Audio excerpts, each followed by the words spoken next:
Letter 15. On Brawn and Brains. The old Romans had a custom which survived even into my lifetime. They would add to the opening words of a letter, "If you are well, it is well. I also am well." Persons like ourselves would do well to say, "If you are studying philosophy, it is well," for this is just what being well means. Without philosophy, the mind is sickly, and the body too, though it may be very powerful, is strong only as that of a madman, or a lunatic is strong.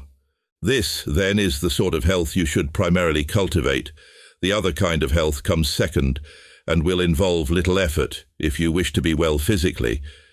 It is indeed foolish, my dear Lucilius, and very unsuitable for a cultivated man, to work hard over developing the muscles and broadening the shoulders and strengthening the lungs.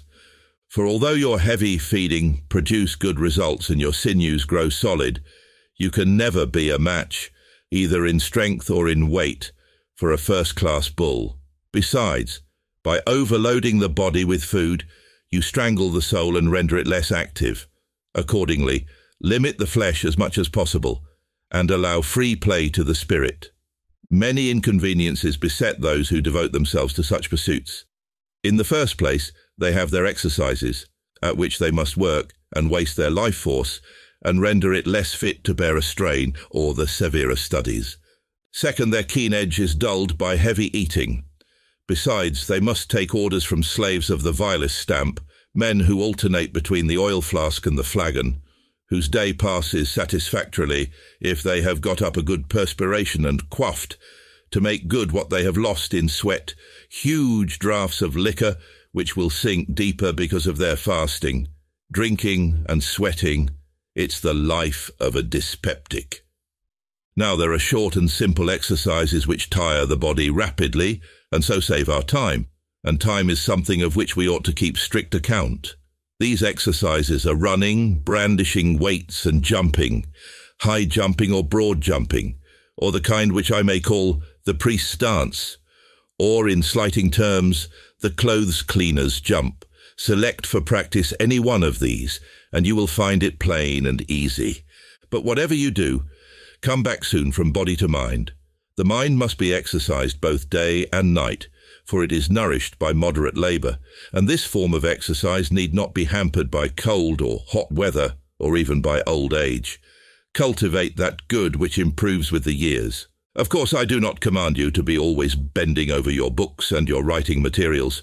The mind must have a change, but a change of such a kind that it is not unnerved, but merely unbent. Riding in a litter shakes up the body and does not interfere with study. One may read, dictate, converse, or listen to another, nor does walking prevent any of these things. You need not scorn voice culture, but I forbid you to practice raising and lowering your voice by scales and specific intonations. What if you should next propose to take lessons in walking? If you consult the sort of person whom starvation has taught new tricks, you will have someone to regulate your steps. Watch every mouthful as you eat, and go to such lengths as you yourself, by enduring him and believing in him, have encouraged his effrontery to go. What then, you will ask, say, is my voice to begin at the outset with shouting and straining the lungs to the utmost?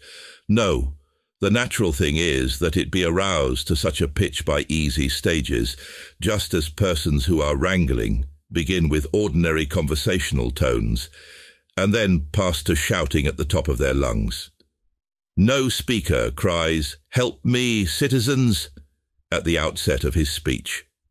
Therefore, whenever your spirit's impulse prompts you, raise a hubbub, now in louder, now in milder tones, according as your voice, as well as your spirit, shall suggest to you when you are moved to such a performance. Then let your voice, when you rein it in and call it back to earth, come down gently, not collapse. It should trail off in tones halfway between high and low, and should not abruptly drop from its raving in the uncouth manner of countrymen. For our purpose is not to give the voice exercise, but to make it give us exercise. You see, I have relieved you of no slight bother, and I shall throw in a little complimentary present. It is Greek too. Here is the proverb. It is an excellent one. The fool's life is empty of gratitude and full of fears.